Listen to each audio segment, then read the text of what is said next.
यहाँ छठे अध्याय के 31वें श्लोक में भगवान कहते हैं सर्वभूत स्थितम यो माम भक्ति एकत्वम आस्थित सर्वथा वर्तमानोपि सहयोगी मई वर्तते सर्वथा वर्तमानोपि सहयोगी मई वर्तते।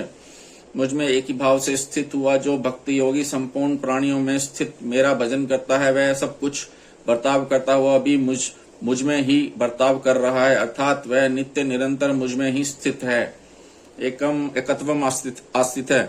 पूर्व श्लोक में भगवान ने बताया था कि जो मेरे को सब में और सबको मेरे में देखता है उसके लिए मैं अदृश्य नहीं होता और वह मेरे लिए अदृश्य नहीं होता। अदृश्य क्यों नहीं होता?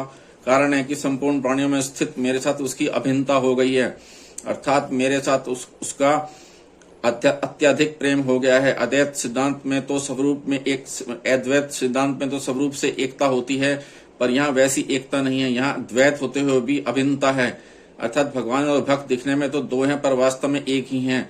जैसे पति और पत्नी दो शरीर होते हुए भी अपने को अभिन्न मानते हैं, दो मित्र अपने आप को एक ही मानते हैं, क्योंकि अत्यंत स्नेह होने के कारण वहां द्वैतपना नहीं रहता। ऐसे ही जो भक्ति योग का साधक भगवान को प्राप्त हो जाता है, भगवान में ही अत्यंत स्नेह होने के कारण उसकी भगवान से अभिन्नता हो जाती है। इसी अभिन्नता को यहाँ एकत्वम आस्थित पदों में कहा गया है। सर्वभूत स्थितम यो माम भक्ति, सब देश काल वस्तु व्यक्ति घटना परिस्थिति आदि में भगवान ही परिपूर्ण है, अर्थात संपूर्ण चराचर जगत भगवत स्वरूप ही है। वासुदेव सर्वम, यही उसका भजन है। सर्वभूत स्थितम पद से ऐसा असर पड़ता है कि भगवान केवल प्राणियों में ही स्थित हैं, परंतु वास्तव में ऐसी बात नहीं है। भगवान केवल प्राणियों में ही स्थित नहीं है, प्रत्युत संसार के कण कण में परिपूर्ण रूप से स्थित हैं। जैसे सोने के आभूषण सोने से ही बनते हैं, सोने में ही स्थित रहते हैं और सोने में ही उनका पर्यवसान होता है, अर्थात सब समय एक सोना ही सोना है। परंतु लोगों की दृष्टि में आभूषणों की सत्ता अलग अलग प्रतीत होने के कारण उनको समझाने के लिए कहा जाता है कि आभूषणों में सोना ही है। ऐसे ही सृष्टि के पहले, सृष्टि के समय और सृष्टि के बाद एक परमात्मा ही परमात्मा है, परंतु लोगों की दृष्टि में प्राणियों और पदार्थों की सत्ता अलग अलग प्रतीत होने के कारण उनको समझाने के लिए कहा जाता है कि सब प्राणियों में एक परमात्मा ही है, दूसरा कोई नहीं है। इसी वास्तविकता को यहाँ सर्वभूत स्थितम माम पदों में कहा गया है।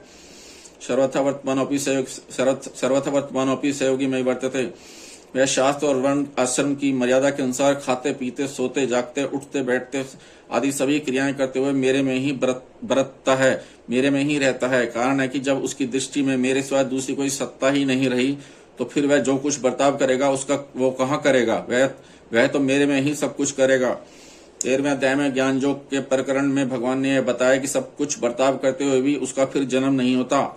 सर्वथा वर्तमानोपि न से भू अभिजायते, और यहाँ भगवान ने बताया कि सब कुछ बर्ताव करते हुए भी वह मेरे में ही रहता है। इसका तात्पर्य यह है कि वहां संसार से संबंध विच्छेद होने की बात है और यहाँ भगवान के साथ अभिन्न होने की बात है। संसार से संबंध विच्छेद होने पर ज्ञान योगी मुक्त हो जाता है और भगवान के साथ अभिन्नता होने पर भक्त प्रेम के एक विलक्षण रस का आस्वादन करता है जो अनंत और प्रतिक्षण वर्तमान है।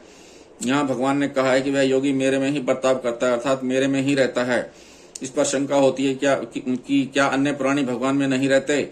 इसका समाधान यह है कि वास्तव में संपूर्ण प्राणी भगवान में ही बरतते हैं, भगवान में ही रहते हैं, परंतु उनके अंतःकरण में संसार की सत्ता और महत्ता रहने से वे भगवान में अपनी स्थिति जानते नहीं, मानते नहीं। अतः भगवान में बरतते हुए भी, भगवान में रहते हुए भी उनका बर्ताव संसार में हो रहा है, अर्थात उन्होंने जगत में अहंता ममता करके जगत को धारण कर रखा है।